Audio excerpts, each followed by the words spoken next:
ఈరోజు వైఎస్ఆర్సీపీ రాష్ట్ర పార్టీ అధ్యక్షుడు వైఎస్ జగన్మోహన్ రెడ్డి గారి పిలుపు మేరకు వేమూరి నియోజకవర్గం అమర్తూరు మండలంలో ఈ మెడికల్ కాలేజీల మీద జరుగుతున్నటువంటి నిరసన కార్యక్రమానికి ఉద్దేశించి మాట్లాడే పరంగా ఏదైతే ఈ మెడికల్ కాలేజీల విషయంలో చంద్రబాబు నాయుడు గారు క్యాబినెట్ మీటింగ్లో చెప్పినటువంటి అబద్ధపు సాక్ష్యాలు, క్యాబినెట్ సాక్ష్యంగా చేసినటువంటి అబద్ధాలు ఈరోజు ప్రతి ఒక్క ప్రజలు ఆలోచించాల్సిన విషయం. ఈరోజు పీపీపీ అనే విధానాన్ని తీసుకొచ్చి వైద్యం మీద విద్య మీద తీసుకొచ్చి రుద్దడం అనేది ఈరోజు రాష్ట్రం ఎంత దీనస్థితిలో ఉంది అనేది గమనించాలి. ఈ పీపీపీ మోడల్లో తీసుకొస్తే రోడ్లు తీసుకురావచ్చు, హైవే రోడ్లు తేవచ్చు, లేదు పోర్టులు తేవచ్చు, ఎయిర్పోర్టులు తీసుకురావచ్చు. వీటిని పీపీపీ దృష్టిలో తీసుకురావడం అనేది జరిగింది. దేశవ్యాప్తంగా చేస్తున్నటువంటి కార్యక్రమాల్లో ఈ పీపీపీలో భాగాలుగా అవి జరుగుతున్నాయి తప్పితే వైద్య విద్యని కర్ణాటక రాష్ట్రం ఆల్రెడీ అమలు చేసి అక్కడ ఫెయిల్ అయిపోయింది. కర్ణాటకలో ఫెయిల్ అయిన తర్వాత మళ్ళీ దాన్ని అపోలో వాళ్ళకి అప్పచెప్పారు. కర్ణాటకలో వాళ్ళు కూడా చేతులు ఎత్తే పరిస్థితి ఏర్పడింది. కొన్ని రాష్ట్రాల్లో ఈ పీపీపీ విధానంలో హాస్పిటలైజేషన్ కానివ్వండి, వైద్య విద్యని అందించడం కానివ్వండి, ఇది ఫెయిల్ అయింది. ఇది మీరందరూ దృష్టిలో పెట్టుకోవాలి. ఆర్థిక శాస్త్రం చదివి అర్థం లేని పరిపాలన చేస్తున్నటువంటి చంద్రబాబు గారు ఈరోజు మరోసారి విజ్ఞప్తి చేస్తున్నాను. వైద్య విద్య జగన్మోహన్ రెడ్డి గారు 2023 జూలై నెలలో 25వ తారీఖున 108 అనేటటువంటి ఒక జీవోని పాస్ చేశారు.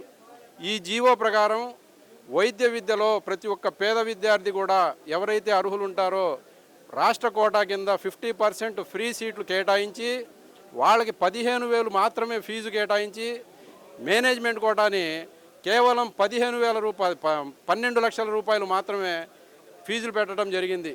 ఎన్ఆర్ఐ కోటాలో 20 లక్షలు పెట్టారు.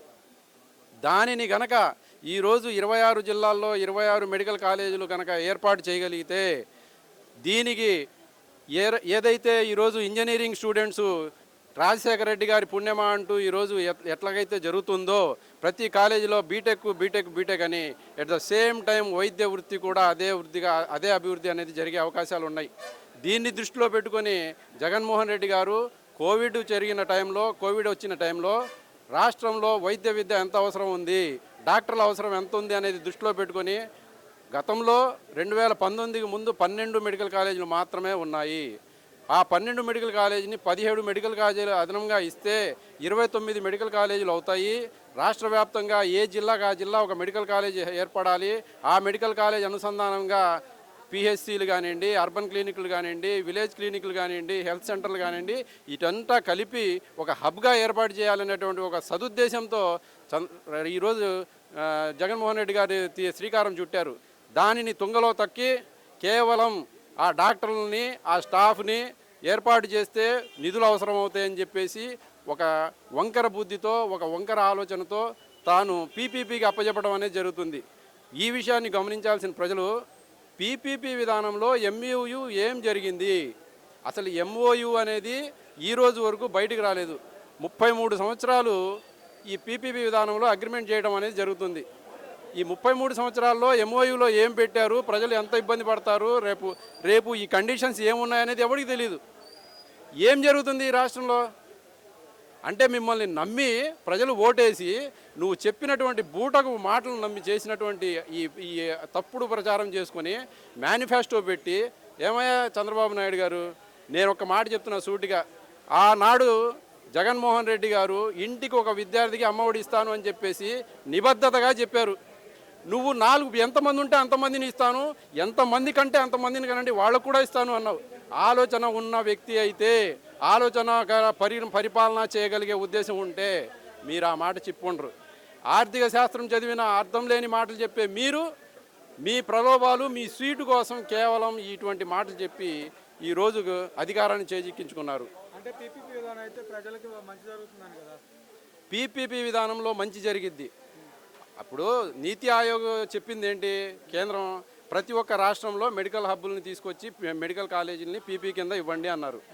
కర్ణాటకలో ఇదే పీపీపీని అమలు చేశారు. కర్ణాటక రాష్ట్రం ఫెయిల్ అయిన తర్వాత అక్కడ చేతులు ఎత్తేస్తే అపోలోకి అప్పచెప్పారు. అపోలో అనేది ఎంత పెద్ద కార్పొరేట్ అనేది మీకు తెలుసు. అటువంటి అపోలో కూడా చేతులు ఎత్తేసి నా వల్ల కాదు, నేను ప్రజలకి నేను న్యాయం చేయలేను, నేను వైద్యం చేయలేను అని చెప్పేసి వాళ్ళు కూడా పక్కకి వెళ్ళిపోయారు. అప్పుడు మళ్ళీ గవర్నమెంట్ హ్యాండ్ ఓవర్ చేసుకుంది. పీపీపీ విధానం అంటే ఎవరికి వర్తించింది? నేషనల్ హైవే రోడ్లకి, పోర్టులకి, ఎయిర్పోర్టులకి, ఇటువంటివి పెద్ద పెద్ద ప్రభుత్వ సంస్థల్ని ప్రైవేట్ ఆధీనంలో పెట్టడం వల్ల దానివల్ల వచ్చే ఆదాయాన్ని ప్రజలకు అందజేయవచ్చు. అది జరిగితే కరెక్ట్. కానీ వైద్యం ఎక్కడి నుంచి వచ్చిందండి? వైద్యం మీరు అందించగలుగుతారా? 2017-18 శాంపిల్స్, నేషనల్ శాంపిల్స్ సర్వే ప్రకారం ఈ ఒక సగటు మనిషి ప్రభుత్వ ఆసుపత్రిలో వెళ్ళి చికిత్స చేయించుకుంటే 4,790 రూపాయలు అయితే, అదే ప్రైవేట్ హాస్పిటల్కి వెళ్ళి చేసుకుంటే 27,000 చిల్లర అవుతుంది. ఇక్కడ చెప్పండి మీరు, ఈ 27,000 ఎక్కడ, ఆ 4,000 ఎక్కడ? పీపీపీ వల్ల జరిగే అనర్థాలు అవి. అది కేవలం వైద్యము విద్య, మెడికల్ కాలేజీలు వైద్యం విషయంలో పేద ప్రజలు, సామాన్య ప్రజలకు అందుబాటులో ఉండాలి అంటే పీపీపీ విధానం తీసేయాలి. గవర్నమెంట్ దీన్ని అండర్టేక్ చేయాలి. ఇది సదుద్దేశంతో చెప్తున్న మాట. దీన్ని ఒక్క కూటమి ప్రభుత్వం మినహాయించి ఈరోజు రాష్ట్రంలో ఉన్నటువంటి మేధావులు కానివ్వండి, ఈరోజు రాష్ట్రంలో ఉన్నటువంటి ప్రతి ఒక్క పార్టీ దీనికి సంఘీభావం తెలుపుతున్నారు. ఈ పీపీపీ విధానాన్ని మీరు ఆపాలి, మళ్ళీ తిరిగి ప్రభుత్వానికి అప్పచెప్పాలి.